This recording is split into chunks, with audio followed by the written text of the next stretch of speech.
Satu berikut yang bukan merupakan pelaku ekonomi adalah A. Rumah tangga konsumen, B. Rumah tangga perusahaan, C. Rumah tangga luar negeri, D. Rumah tangga lingkungan.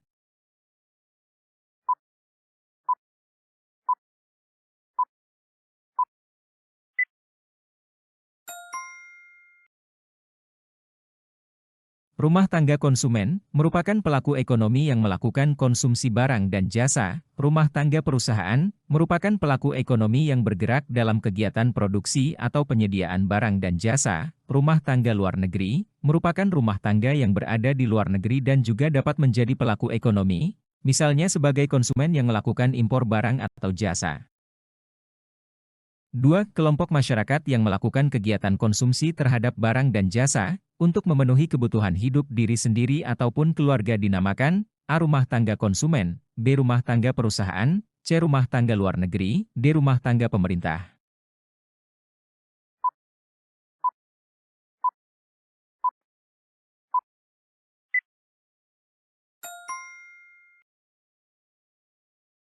Rumah tangga konsumen, kelompok masyarakat yang melakukan kegiatan konsumsi terhadap barang dan jasa untuk memenuhi kebutuhan hidup diri sendiri atau keluarga. Rumah tangga konsumen adalah pelaku ekonomi yang membeli dan menggunakan barang dan jasa untuk memenuhi kebutuhan pribadi dan kebutuhan keluarga. 3. Pihak yang melakukan kegiatan produksi, yaitu kegiatan untuk menghasilkan barang dan jasa guna memenuhi kepentingan orang lain dinamakan A. Rumah tangga konsumen, B. Rumah tangga produsen, C. Rumah tangga luar negeri, D. Rumah tangga pemerintah.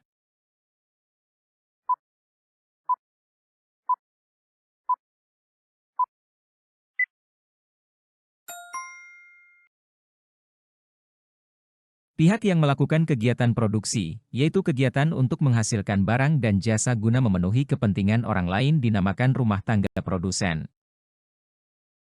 4. Pihak yang bertugas untuk mengatur, mengendalikan, serta mengadakan kontrol terhadap jalannya roda perekonomian dinamakan A. Rumah tangga konsumen, B. Rumah tangga perusahaan, C. Rumah tangga luar negeri, D. Rumah tangga pemerintah.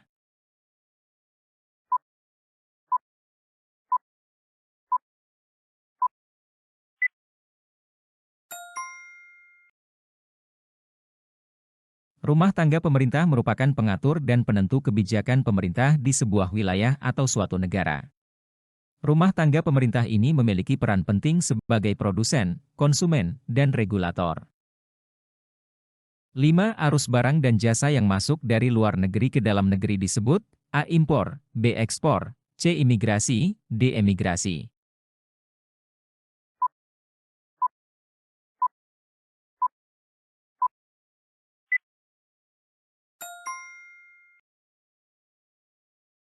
Impor adalah kegiatan memasukkan barang ke dalam daerah pabean.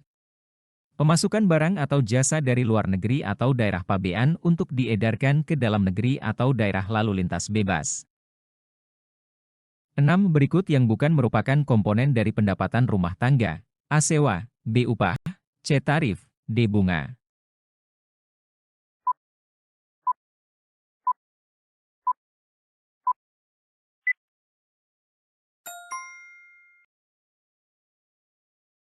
Tarif umumnya merujuk pada pembayaran yang terkait dengan biaya masuk atau biaya tertentu yang dibayarkan kepada pemerintah atau lembaga lain sebagai bagian dari proses impor dan ekspor. Tarif ini biasanya bukan pendapatan dari rumah tangga, melainkan aspek pembayaran terkait perdagangan internasional. 7. Suatu kemampuan mengatur, mengorganisasikan, serta mengambil risiko dalam menjalankan suatu usaha disebut dengan A. Kepahlawanan, B. Kewirausahaan, C. Jiwa bisnis, D. Keberuntungan.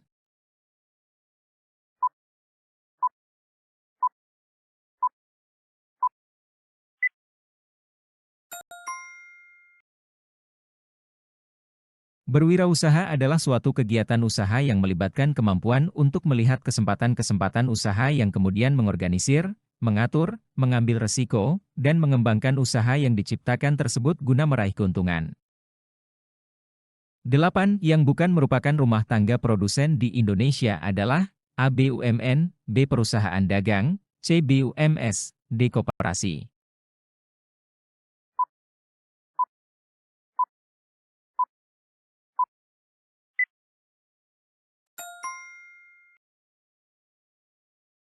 Perusahaan dagang umumnya berfokus pada kegiatan perdagangan atau distribusi barang, bukan pada kegiatan produksi. Meskipun dapat menjadi perantara dalam proses distribusi, perusahaan dagang bukanlah produsen barang. Oleh karena itu, perusahaan dagang tidak termasuk dalam kategori rumah tangga produsen.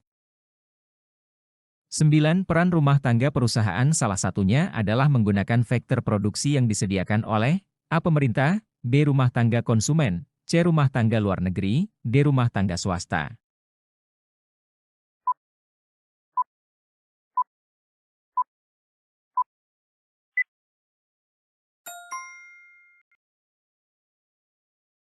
Pemerintah dapat menyediakan faktor produksi seperti infrastruktur, regulasi, kebijakan ekonomi, dan sumber daya lainnya yang mendukung kegiatan produksi perusahaan.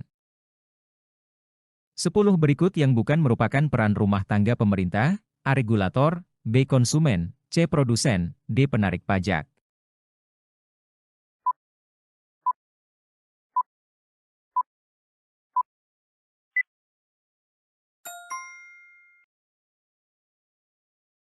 Pemerintah biasanya bukan produsen dalam arti umum seperti perusahaan swasta atau BUMN. Pemerintah lebih berperan dalam menyediakan layanan publik dan menciptakan kebijakan ekonomi daripada menjadi produsen barang dan jasa secara langsung. 11. Pemberian subsidi oleh pemerintah, penetapan harga bahan bakar, penentuan tarif impor adalah contoh peran rumah tangga pemerintah sebagai A. Regulator, B. Konsumen, C. Produsen, D. Penarik pajak.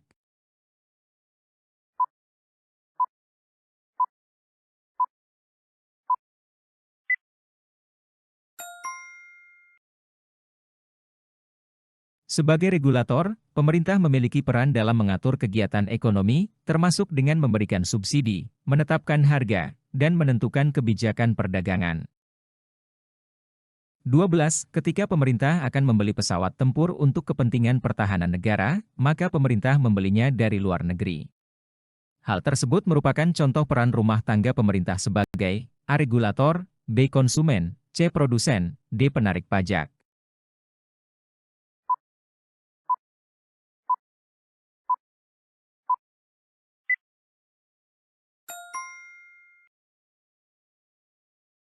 Pemerintah sebagai konsumen mengakuisisi barang atau jasa untuk memenuhi kebutuhan dan tujuan tertentu, termasuk kepentingan pertahanan negara seperti pembelian pesawat tempur. 13. Pemerintah juga menyediakan berbagai kebutuhan penting bagi masyarakat, seperti listrik, jasa angkut kereta api, dan penyediaan bahan bakar melalui berbagai badan usaha milik negara. Dalam hal ini, peran pemerintah adalah sebagai A. Regulator, B. Konsumen, C. Produsen, D. Penarik pajak.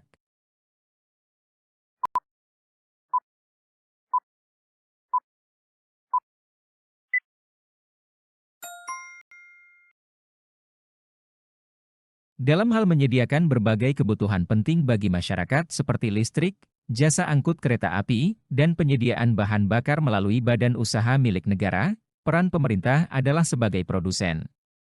Pemerintah, melalui badan usaha milik negara, terlibat dalam produksi dan penyediaan berbagai barang dan jasa publik untuk memenuhi kebutuhan masyarakat.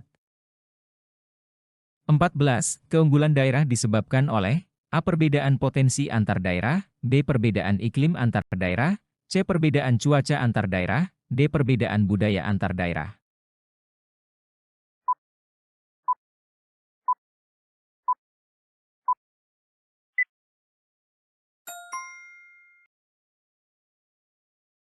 Keunggulan daerah umumnya disebabkan oleh perbedaan potensi antar daerah. Perbedaan potensi ekonomi, sumber daya alam, infrastruktur, dan faktor-faktor lainnya antara daerah-daerah dapat menciptakan keunggulan komparatif yang dapat menjadi faktor penentu dalam pengembangan ekonomi regional. 15. Di bawah ini yang merupakan faktor pendorong perdagangan antar daerah atau antar pulau adalah A. Perbedaan budaya, B. Perbedaan faktor produksi, C. Perbedaan jumlah penduduk, D. Perbedaan tingkat pendidikan.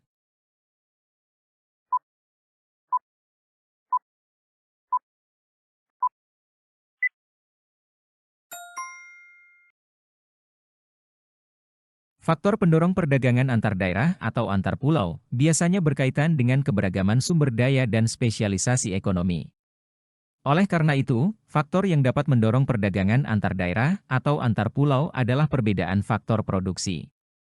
Ketika daerah atau pulau memiliki perbedaan dalam faktor produksi seperti sumber daya alam, keahlian, atau keunggulan komparatif, perdagangan dapat terjadi untuk saling memanfaatkan keunggulan tersebut.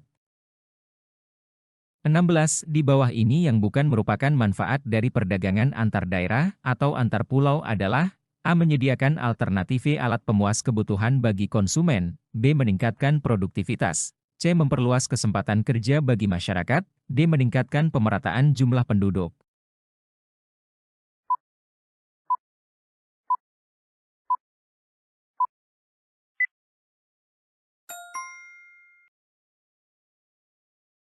Manfaat dari perdagangan antar daerah atau antar pulau biasanya termasuk menyediakan alternatif alat pemuas kebutuhan bagi konsumen, meningkatkan produktivitas, dan memperluas kesempatan kerja bagi masyarakat. 17.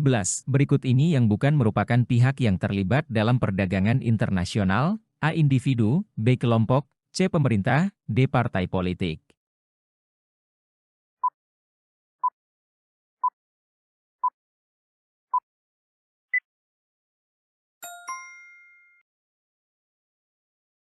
Partai politik bukan merupakan pihak yang secara langsung terlibat dalam perdagangan internasional. Pihak yang umumnya terlibat dalam perdagangan internasional melibatkan individu, kelompok, seperti perusahaan atau organisasi bisnis, dan pemerintah dari negara-negara yang terlibat dalam aktivitas perdagangan. 18. Berikut ini adalah pengertian devisa negara: A. Mata uang asing yang dikumpulkan oleh pemerintah, B. Mata uang asing yang beredar di pasar internasional, C. Mata uang dalam negeri yang beredar di luar negeri, D. Mata uang dalam negeri yang ditukarkan dengan mata uang luar negeri.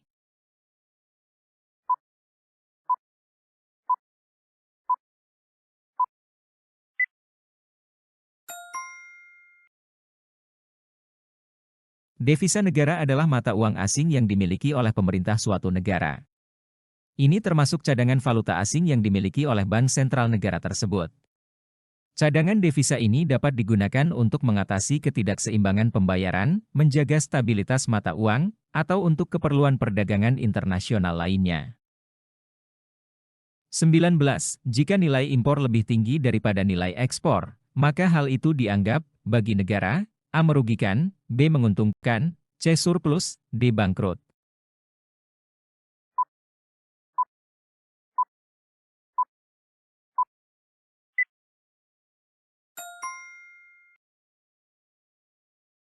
Jika nilai impor suatu negara lebih tinggi daripada nilai ekspornya, hal itu dianggap merugikan. Ini menunjukkan adanya defisit perdagangan, yang berarti negara tersebut harus membayar lebih banyak kepada negara-negara mitra dagangnya, daripada yang diterima dari ekspor barang dan jasa. Defisit perdagangan dapat memiliki dampak negatif terhadap neraca pembayaran dan kestabilan ekonomi negara tersebut. 20. Jika barang yang diproduksi dalam negeri dengan menggunakan komponen produksi lokal yang bukan merupakan bahan impor, maka dengan melemahnya nilai tukar dalam negeri, hal tersebut dianggap, bagi eksportir, A. Merugikan, B. Menguntungkan, C. Defisit, D. Bangkrut.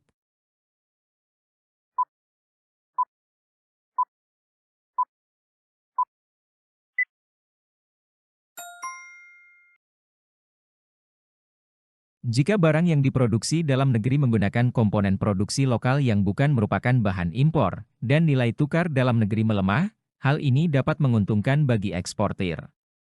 Melemahnya nilai tukar dapat membuat produk-produk lokal menjadi lebih murah bagi pasar internasional, sehingga meningkatkan daya saing ekspor. Eksportir dapat menghasilkan lebih banyak pendapatan karena produk mereka menjadi lebih terjangkau bagi konsumen asing. 21. Berikut ini yang bukan merupakan faktor pendorong ekspor: A. Keadaan pasar dalam negeri, B. Keadaan pasar luar negeri, C. Keuletan eksportir dalam menangkap peluang usaha, D. Kondisi sosial, politik, dan ekonomi suatu negara.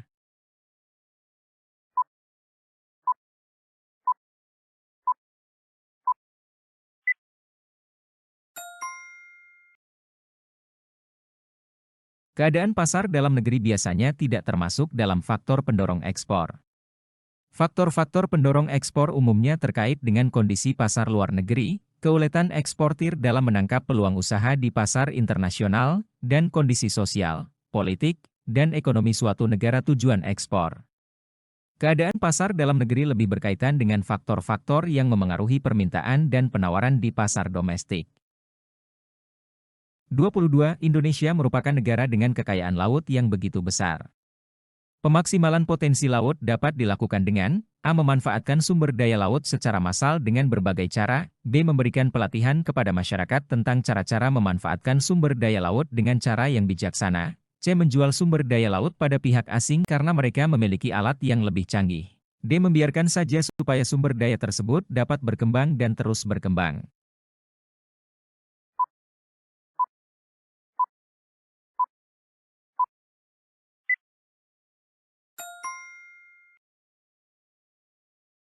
Pemaksimalan potensi laut seharusnya melibatkan pengelolaan yang berkelanjutan dan bertanggung jawab. Memberikan pelatihan kepada masyarakat tentang cara-cara memanfaatkan sumber daya laut dengan bijaksana, dapat membantu menjaga keberlanjutan sumber daya laut dan mencegah eksploitasi berlebihan. Memanfaatkan sumber daya laut secara massal tanpa pertimbangan yang baik dapat menyebabkan degradasi lingkungan laut dan berdampak negatif pada keberlanjutan jangka panjang. 23. Berikut yang bukan upaya meningkatkan ekonomi maritim di Indonesia adalah A. Mengenalkan batas-batas laut Indonesia kepada nelayan, B. Meningkatkan kualitas SDM oleh pemerintah, C. Memberikan kebebasan kepada kapal asing, D. Memberi bantuan untuk nelayan miskin.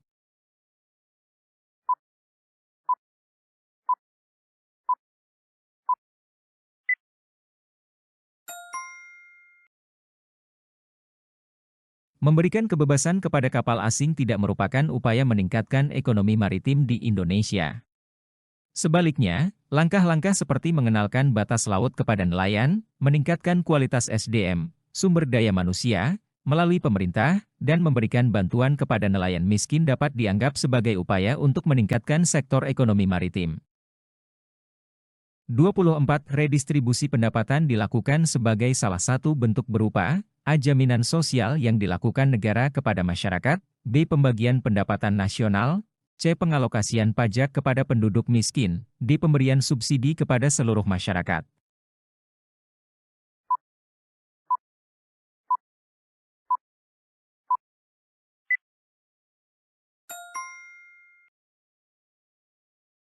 Redistribusi pendapatan dapat berbentuk pembagian ulang pendapatan nasional, di mana pemerintah mengambil sebagian pendapatan dari kelompok yang lebih kaya dan mendistribusikannya kembali kepada kelompok yang lebih miskin melalui berbagai program dan kebijakan. 25. Berikut ini yang bukan tujuan pembangunan kelautan adalah A. Pertumbuhan ekonomi tinggi secara berkelanjutan, B. Menjadikan laut satu-satunya sumber pendapatan nasional, C. Terpeliharanya kelestarian lingkungan dan sumber daya kelautan, D. Menjadikan laut sebagai pemersatu dan tegaknya kedaulatan bangsa.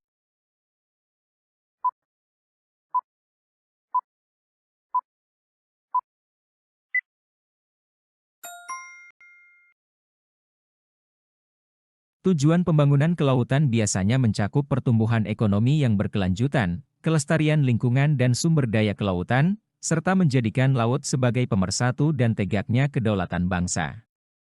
Namun, membuat laut menjadi satu-satunya sumber pendapatan nasional mungkin tidak realistis, dan tidak sejalan dengan prinsip keberlanjutan yang menghargai keberagaman sumber daya dan pendapatan.